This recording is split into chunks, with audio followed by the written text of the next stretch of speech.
Doctor ইউনূসের reset button বোধহয় কাজ করতে শুরু করেছে। ডক্টর ইউনূস আমেরিকায় গিয়ে যে রিসেট বাটন তত্ত্বের কথা বলেছিলেন ভয়েস অব আমেরিকার সঙ্গে সাক্ষাৎকারে, সেই রিসেট বাটন অতঃপর কাজ করতে শুরু করলো বলেই মনে হয়েছে। এবার বাংলাদেশের নামই চেঞ্জ করে ফেলার মতো অধ্যত্ব দেখাচ্ছে কোনো কোনো রাজনৈতিক দল, এবং সেটা সুপারিশ আকারে দেয়া হচ্ছে সরকারকে। কোন অরাজকতার মধ্যে চলে যাচ্ছে দেশ সেটা ভাবতেও অবাক লাগছে। দর্শক, বাংলাদেশের নাম পরিবর্তন হলে আপনার আমার ভাষ্য কি হবে সেটা একটা বড় বিষয়। কারা বাংলাদেশের নাম পরিবর্তন করতে চাচ্ছে সেই আলোচনাই করব এই ভিডিওতে। আমেরিকায় ভয়েস অফ আমেরিকাকে আমেরিকা সফরে ভয়েস অফ আমেরিকাকে ডক্টর ইউনূস বলেছিলেন ছাত্ররা রিসেট বাটন টিপেছে, অর্থাৎ অতীত সব মুছে গেছে। অতীত মুছে গেছে মানে কি? ব্যাপারটা এরকম যে বাংলাদেশের নামও পরিবর্তন করতে হবে। বাংলাদেশের নাম পরিবর্তন করার এবার সুপারিশ করলো দুইটা রাজনৈতিক সংগঠন, এবং সংবিধান সংস্কার কমিটি যেটা হয়েছে অধ্যাপক আলী রিয়াজকে প্রধান করে, অধ্যাপক আলী রিয়াজের কাছে এই দুটো রাজনৈতিক দল বাংলাদেশের নাম পরিবর্তন করার প্রস্তাবনা দিল আনুষ্ঠানিকভাবে, এবং অধ্যাপক আলী রিয়াজ সেই প্রস্তাবনা গ্রহণ করলেন, আনুষ্ঠানিকভাবে সেই চিঠি গ্রহণ করলেন। অদ্ভুত উটের পিঠে চলেছে স্বদেশ। আসলে বাংলাদেশের নাম পরিবর্তনের এই প্রস্তাবনা কেন সরকারকে গ্রহণ করতে হবে সেটা একটা বড় প্রশ্ন। কারণ বাংলাদেশের নাম কি এই সরকার পরিবর্তন করতে চায়? আমি বিশ্বাস করতে চাই না যে বাংলাদেশের নাম তারা পরিবর্তন করতে চায়। তাহলে বাংলাদেশের নাম পরিবর্তন করার অধ্যত্ব যারা দেখালো তাদের প্রস্তাবনা গ্রহণ করবে কেন সরকার, সেটা একটা বড় প্রশ্ন হয়েই আসবে সামনে। এর দায় থেকে সরকারের মুক্তি আদতে নেই। ইসলামী আন্দোলন বাংলাদেশ এবং গণ অধিকার পরিষদ, নুরুল হক নূরের গণ অধিকার পরিষদ এবং ইসলামী আন্দোলন বাংলাদেশ, এই দুটো রাজনৈতিক দল, নুরুল হক নূরের দল এই সরকারের আমলেই পেয়েছে তাদের সাংবিধানিক যে নির্বাচন কমিশনের নিবন্ধন, সেই নিবন্ধন পেয়েছে। তারা নির্বাচনে অংশগ্রহণ করতে পারবে, সেই নির্বাচনে ট্রাক মার্কায় অংশগ্রহণ করতে পারবে। সেই নিবন্ধনের পাওয়ার পরে তারা রাজনৈতিক দল হিসেবে স্বীকৃত হয়েছে। এবার তারা প্রস্তাব দিল বাংলাদেশের নাম পরিবর্তন করতে হবে। কেন বাংলাদেশের নাম পরিবর্তন করতে হবে? বাংলাদেশের নাম যেটা আছে সেটা পরিবর্তন করে তারা চায় বাংলাদেশের নাম হবে গণতান্ত্রিক বাংলাদেশ। অর্থাৎ বাংলাদেশটা থাকবে, শব্দটা থাকবে, তার আগে গণতান্ত্রিক বসবে, গণতান্ত্রিক বাংলাদেশ হবে বাংলাদেশের নাম। এটা হচ্ছে তাদের ভাষ্য।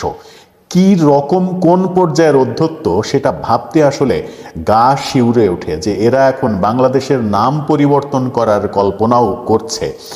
রিসেট বাটন তত্ত্ব, যে তত্ত্বের কথা বলেছিলেন যে ছাত্ররা রিসেট বাটন টিপেছে, সেই রিসেট বাটনে এবার টিপ দিয়েছে বোধহয় নুরুল হক নূরের গণ অধিকার পরিষদ এবং ইসলামী আন্দোলন।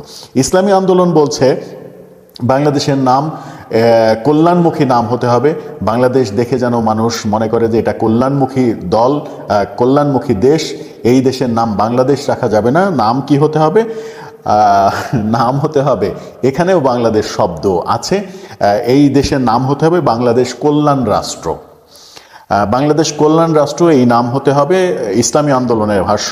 আর নুরুল হক নূরের ভাষ্য হচ্ছে গণতান্ত্রিক বাংলাদেশ হতে হবে।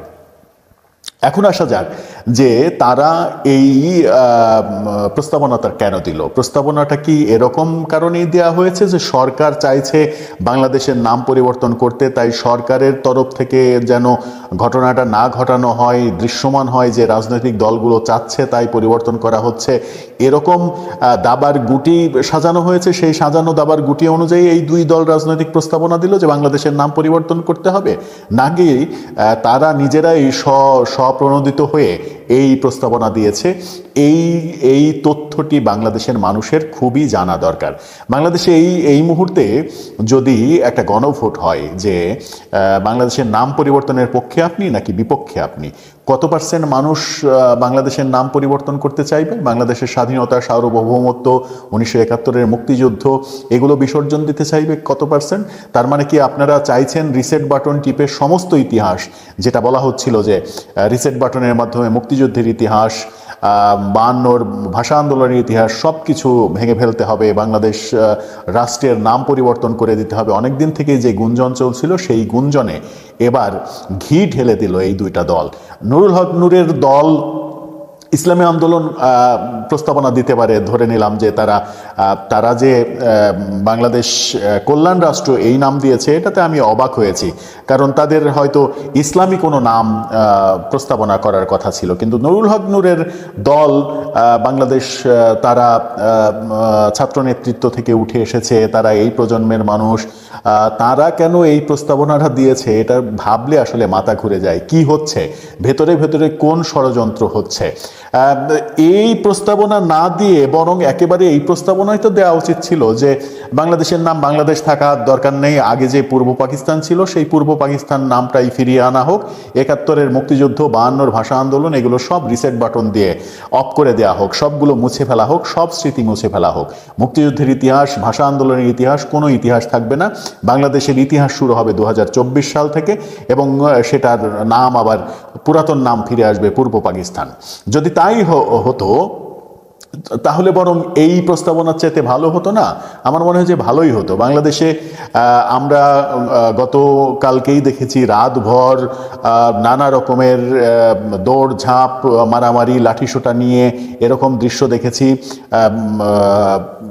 হিন্দুদের নেতা চিন্ময় প্রভুকে গ্রেপ্তার করা হয়েছে বিমানবন্দর থেকে, তারপরে চট্টগ্রাম, কক্সবাজার উত্তাল হয়েছে, ঢাকা উত্তাল হয়েছে, ডিবি অফিস কার্যালয় ঘিরে রেখেছে সনাতন ধর্মাবলম্বীরা।